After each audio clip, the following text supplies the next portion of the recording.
Duck, the Great Western engine, worked hard in the yard at the big station. Sometimes he pulled coaches.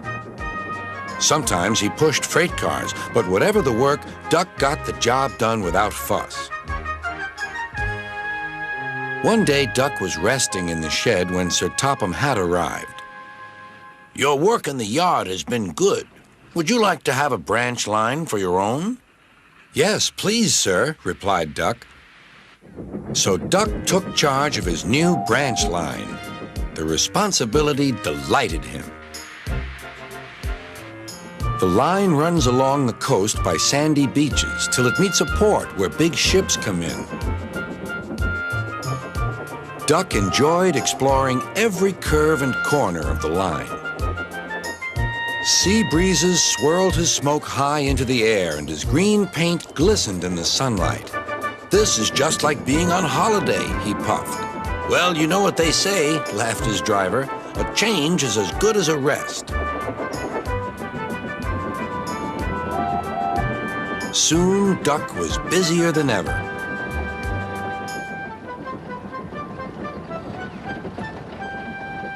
Sir Topham Hatt was building a new station at the port. Duck pulled the heavy freight cars wherever they were needed. Bertie looked after Duck's passengers, and the other engines helped too, but the work took a long time. Noise and dust filled the air. "Don't worry," whistled Toby. "The station's nearly finished." "And on time, too," said Duck thankfully. Duck felt his responsibility deeply and talked endlessly about it. "You don't understand, Donald, how much Sir Topham Hatt relies on me." "Ach, aye," muttered Donald sleepily. "I'm Great Western, and I—" "Quack, quack, quack." "What?" "Ye heard? Quack, quack, ye go. Sounds like ye'd an egg laid. Now wheesht and let an engine sleep." "Quack yourself," said Duck indignantly. Later, he spoke to his driver. "Donald says I quack, as if I'd laid an egg." "Quack, do you?" pondered his fireman. He whispered something to Duck and his driver. They were going to play a joke on Donald and pay him back for teasing Duck. The engines were busy for the rest of the day, and nothing more was said.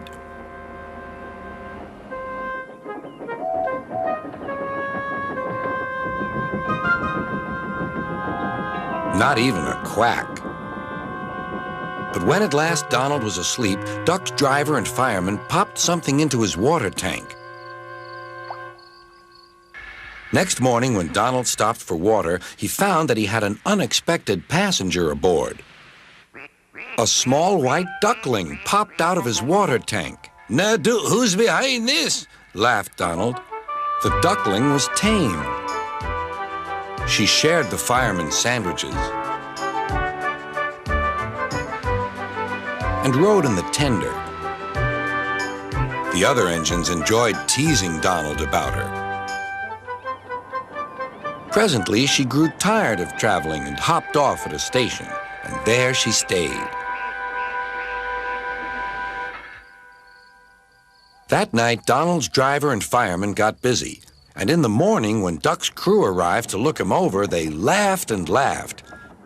"Look, Duck, look what's under your bunker. It's a nest box with an egg in it."